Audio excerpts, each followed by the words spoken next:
Queen Victoria, an enigmatic monarch renowned for her strength and resilience, though away from her larger-than-life royal standing, a woman haunted by a profound grief that reshaped her very person. Plunged into darkness following the untimely death of her beloved husband, though as the shadows of grief lengthened, so too did her fascination with the afterlife. Welcome to the picturesque Osborne House, where the echoes of her sorrows still linger and uncover the depths of her yearning to reach out to her late husband. A story of love that transcends the boundaries of life and death.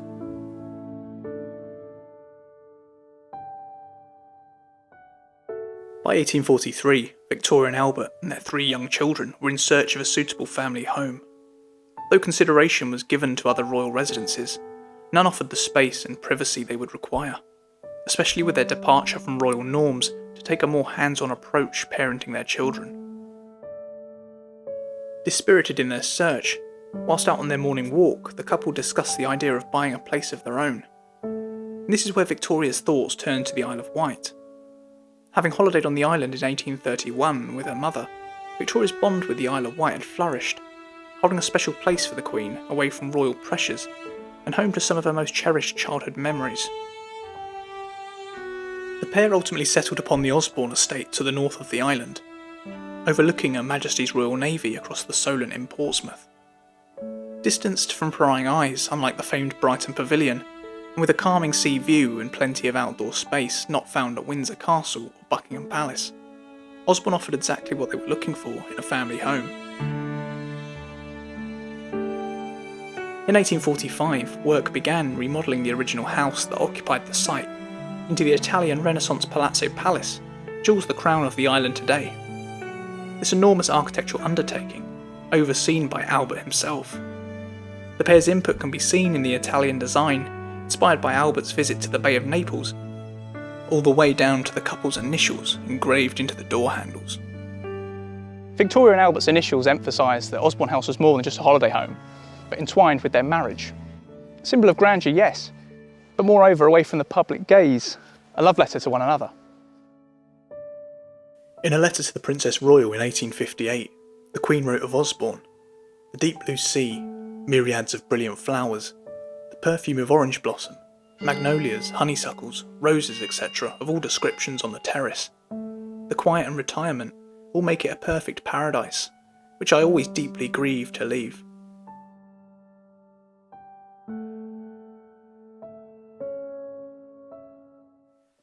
The 1800s was a time of immense change in Victorian Britain. Architectural and technological innovations began to transform the landscape at an unprecedented pace, leaving much of the public uneasy about the future and cautious of leaving behind their humble past. Though as the Victorian people yearned for some semblance of comfort and grounding in their rapidly changing world, an intriguing new set of philosophical and spiritual beliefs arrived on British shores. Spiritualism emphasised personal spiritual experiences, the immortality of the soul, and the potential for human beings to connect with the spirit realm. In 1852, Maria B. Hayden, a medium in the growing spiritualist movement over in the States, arrived in London. Hayden would go on to perform seances for the elite, convincing not only the public, but religious figureheads and scientists alike of her apparent gift of communication with the deceased. It didn't take long for others to follow in Hayden's footsteps, performing their mediumship across the country, propelling the movement into the wider public consciousness. To Christians it was a confirmation of their beliefs. To the secular, evidence of life after death, unbound from organised religious teachings. Growing in the mainstream, spiritualism would even catch the attention of the Queen herself. It's understood that Victoria and Albert participated in seances at Osborne House as early as 1846. Though it would be the loss of her dear husband and her immense grief that would influence her journey to reconnect with her lost love. By 1859, the Prince Consort's health had begun to decline, experiencing increasingly frequent stomach cramps. 2 years into his deterioration, Albert was diagnosed with typhoid fever and would pass away at the age of just 42 on the 14th of December, 1861 at Windsor Castle. 5 days following the death of Albert, an inconsolable and reclusive Victoria travelled to their beloved Osborne House. Described as frantic with grief, in a depressive state, the Queen expressed her sorrow in a letter to King Leopold, writing, "My life as a happy one is ended. The world is gone for me. Cut off at 42 is too awful, too cruel." A cruelty that not only robbed Victoria of her husband, but the children of their father and their once vibrant mother.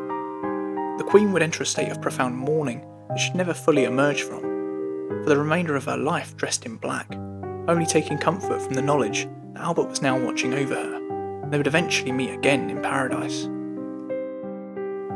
Though Victoria expressed her desire to be reunited with Albert, duty took precedent, a guiding principle bestowed by her late husband. In time, the Queen would channel her grief into legacy, honouring Albert's memory with the grand Albert Memorial in Kensington Gardens, a testament to their enduring love. Yet the shadow of loss would linger still, as Victoria chose to spend more time at the home that held such precious memories for her and her family. Her grief weighed so heavy, the Queen openly struggled to comprehend her loss. She insisted that Albert's bedroom be kept as he'd left it, clean clothes laid out, and hot water prepared for bathing, should the spirit of her husband return home to her. An indication perhaps that the pair's previous foray into spiritualist ideas may have struck a chord with the Queen.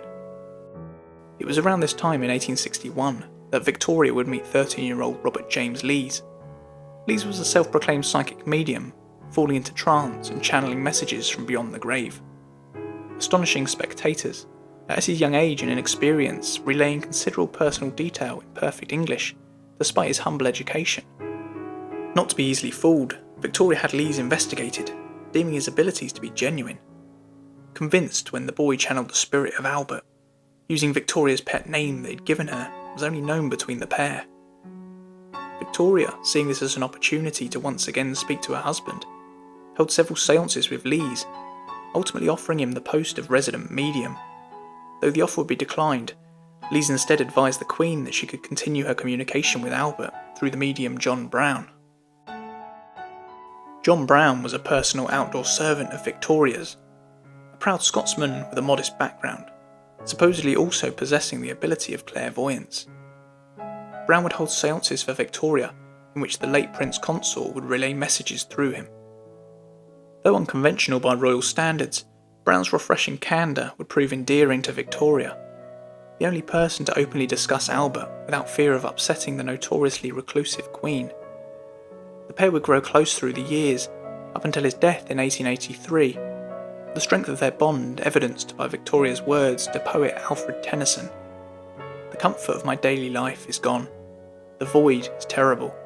The loss is irreparable."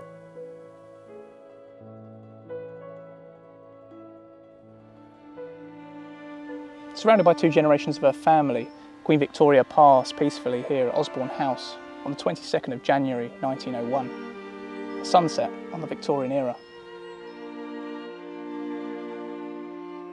Following the Queen's passing, Princess Beatrice was handed the task of going through the Queen's extensive writings, including any records from her seances. The Crown sought to censor and destroy anything it deemed unsuitable for public eyes, a purge that would make any historian wince. Any documentation of her seances or spiritualist ideas would have been erased, concealing any eccentricities of an already divisive monarch. With the scarcity of reliable records detailing Victoria's spiritualist leanings, evidence presented by royal scholars and historians largely relies on testimonials of the time, the Crown of course seeking to distance from such ideas, and mediums with their own agendas to pursue. Despite any uncertainty in these accounts, the most telling insight into the Queen's grief for her lost love is evidenced in her actions. Her funeral saw her retire her black mourning dresses, once again adorned in her lace wedding veil. The Queen was to be once again reunited with her prince in paradise.